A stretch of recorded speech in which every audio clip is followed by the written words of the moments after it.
Dans cette vidéo, je vais vous montrer comment monter un repose-bras XP sur une cam de S250. A savoir que c'est valable pour tous les appareils, après la manipulation est exactement la même. Donc si vous en avez assez de casser votre repose-bras, eh bien investissez 15 € dans un repose-bras XP. Et voilà, vous allez voir que c'est du repose-bras qui casse plus. Une fois que c'est monté, normalement, vous n'allez pas le changer avant un petit moment. Alors, pour monter le repose-bras, c'est simple. Évidemment, j'ai tout démonté. Et ici, on a les trous de réglage du repose-bras. Alors, je présente mon repose-bras, évidemment pour avoir un repère, voir à peu près où il va se mettre, parce qu'il va falloir repercer la cam.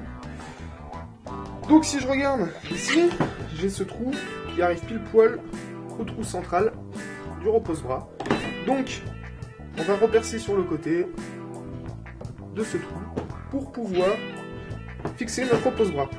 Il faudra, puisque le diamètre n'est pas vraiment bon, il faudra faire un petit calage et puis un petit serrage. Là, vous allez voir, moi j'ai fait ça avec de l'autocollant, j'ai préparé, j'ai collé plusieurs épaisseurs. Et voilà. Pour percer, on va quand même prendre un pointeau. Voilà, moi j'ai pris un gros, j'avais rien d'autre. Et puis on se met sur notre point de repère. Voilà. On fait une petite marque. Et c'est tout bon. Ensuite, on va faire un pré-trou quand même, histoire de travailler proprement. C'est quand même plus intéressant. Hop.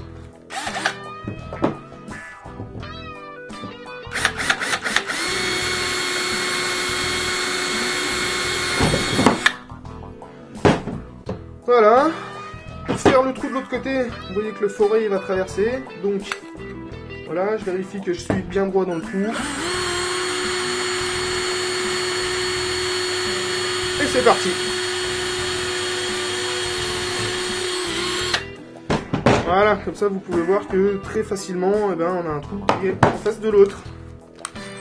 Ensuite, on va prendre un forêt, c'est un 6,5 qui va être à la taille de la vis, qui va maintenir le repose-bras.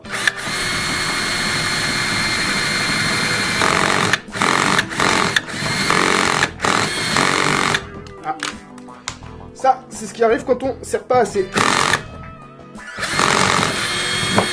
Voilà.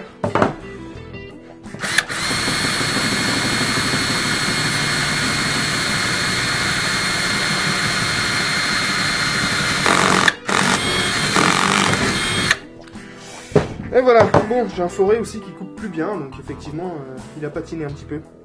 Voilà, tout simplement, notre trou est fait. Donc, il n'y a plus qu'à fixer. Donc, je prends ma petite épaisseur, vous ajustez selon le besoin. Voilà. Hop. On va coller ça. Voilà, je vais le centrer, comme ça il ne se verra pas, il sera bien caché dans le repose-bras. Hop, hop. Voilà. Alors, prenez quelque chose de vinyle ou plastifié de préférence, parce que sinon, effectivement, ça va pas tenir dès qu'il y aura de l'humidité. Voilà, on refait les trous.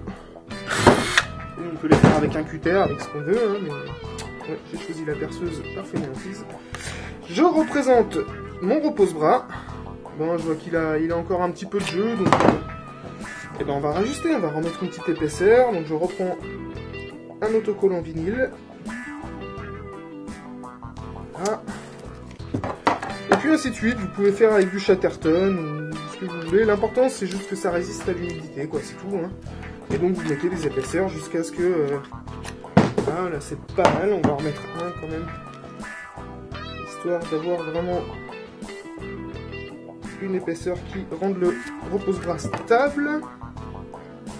Hop.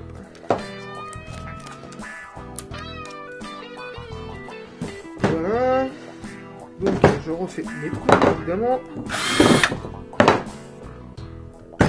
Hop. Voilà. Je présente mon repose-bras et là ce coup-ci, voilà, l'ajustement il est impeccable. Pour la fixation, j'ai tout simplement pris une vis un kit visserie de Deus. Voilà, j'ai perdu une partie de la vis, évidemment, ça aurait été trop joli. Voilà le restant. Et tout simplement, eh ben, hein, on va l'enfiler, et voilà. La vis ressort. L'opération a pris à peine 5 minutes.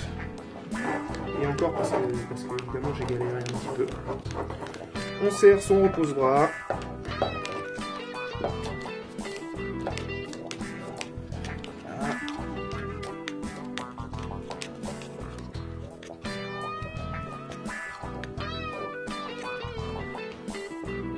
Et voilà, j'ai un repose-bras qui est beaucoup plus léger, qui bouge pas du tout, qui est complètement stable, et surtout, qui est complètement incassable.